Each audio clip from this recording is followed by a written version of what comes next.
বৈষম্য বিরোধী ছাত্র আন্দোলনে নিহত গার্মেন্টস কর্মী রেজানুল ইসলাম নাইমের পরিবারের পাশে দাঁড়িয়েছেন বাংলাদেশ জামাতে ইসলামী। শনিবার বিকেলে নীলফামারীর কিশোরগঞ্জ উপজেলার সোনাগুড়িতে নিহত নাইমের কবর জিয়ারত করে তার পরিবারের খোঁজখবর নেন জামাতে ইসলামী কেন্দ্রীয় কমিটির সহকারী সেক্রেটারি জেনারেল মাওলানা আব্দুল হালিম ও শাহ মোহাম্মদ আবু হানিফ, নীলফামারী জেলা জামাতে ইসলামীর নেতৃবৃন্দ। কবর জিয়ারত আলোচনা সভা শেষে নিহত রেজানুল ইসলাম নাইমের পরিবারকে নগদ 50,000 টাকা তুলে দেন জামাতে ইসলামীর নেতৃবৃন্দরা।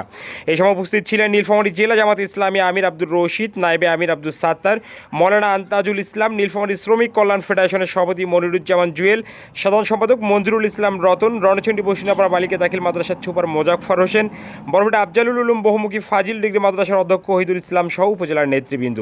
নিহত রেজাউনুল ইসলাম নাইম গেল 4 আগস্ট বিকেলে ঢাকার বাইপেলে শিমুলতলী এলাকায় বৈষম্য বিরোধী ছাত্র আন্দোলনের মিছিলে গুলিবদ্ধ হয়ে 6 আগস্ট রাতে ঢাকা মেডিকেল কলেজ হাসপাতালে চিকিৎসাধীন অবস্থায় মারা যায়।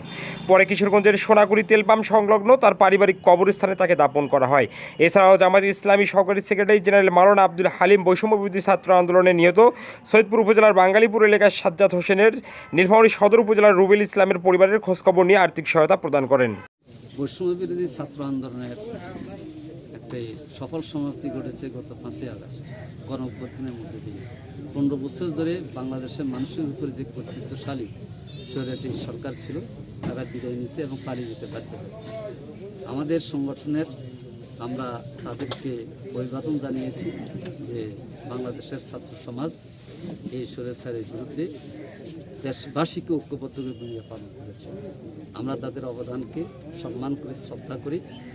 আমাদের সংগঠনের কর্মসূচির অংশ হিসেবে আমরা সকল শহীদ যারা জুলাই এবং আগস্ট মাসে 5 তারিখ পর্যন্ত বা এর পরেও যারা শহীদ হয়েছে সকলের কবর জিয়ারত করা এবং সকলকে প্রাথমিকভাবে আর্থিক সহযোগিতা করা, এই ক্ষেত্রে কেন্দ্রীয় জামাত ইসলামীর আমিরে জামাতের নির্দেশক্রমে আমাদের দায়িত্বশীলদের মধ্যে বন্টন করে আমরা